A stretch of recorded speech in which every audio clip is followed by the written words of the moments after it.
नमस्कार, आप देख रहे हैं SDN न्यूज। मैं हूं आपके साथ दीपाली।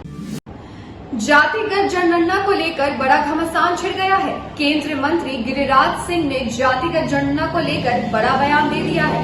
उन्होंने कहा कि अल्पसंख्यकों को भी जातिगत जनगणना कराई जाए, साथ ही बांग्लादेशी घुसपैठियों को बिहार से निकालने की बात कह दी।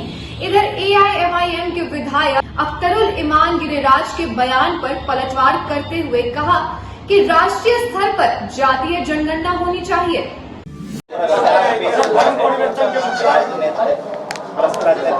देखिए, देश के अंदर मोदी एक तरफ विकास के एजेंडे को ले गए। देश का अगर बजट 2014 में 16.5 लाख करोड़ का था, आज 37.5 लाख करोड़ से ऊपर गया। लेकिन जो लोग समाज में अपनी एजेंडा चाहते हैं,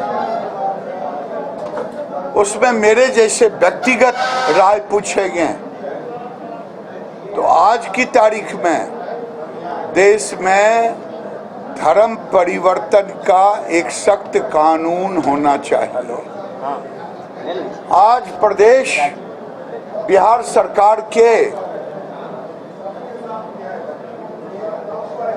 जो जनगणना, जातीय जनगणना की बात,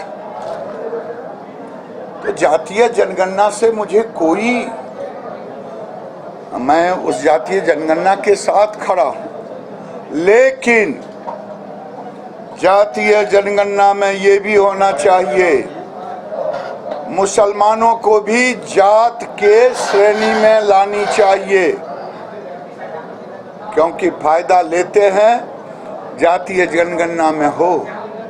जातीय जनगणना में 11 जिले को 1991 में राजेंद्र गुप्ता और जनार्दन यादव ने पिटीशन दिया था कि जो लोग विदेशी हैं उनके नाम को, और समय शायद मेरे ध्यान में आ रहा 3 से 4 लाख मतदाता सूची से नाम काटे गए थे।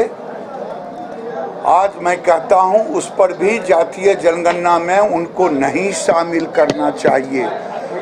जो घुसपैठिए हैं, राजनीतिक दृष्टि से भले जो कह लें, लेकिन जातीय जनगणना से उनको, चाहे रोहिंग्या हों, चाहे बांग्लादेशी घुसपैठिए हों, चाहे 1991-92 में निकाले गए जो हैं, उनके परिवार को भी उस जातीय जनगणना में नहीं शामिल करना चाहिए।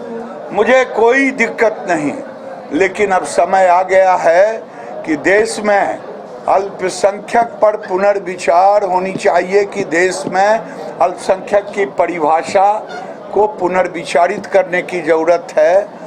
जब मदनी खुद कह रहे हैं कि मैं तो अब अल्पसंख्यक नहीं हूँ, तो अल्पसंख्यक शब्द को हटा देनी चाहिए। क्यों है वो सिर्फ विवादित बयान दे रहे हैं और राष्ट्रीय स्तर पर गणना करने से घबराते क्यों हैं?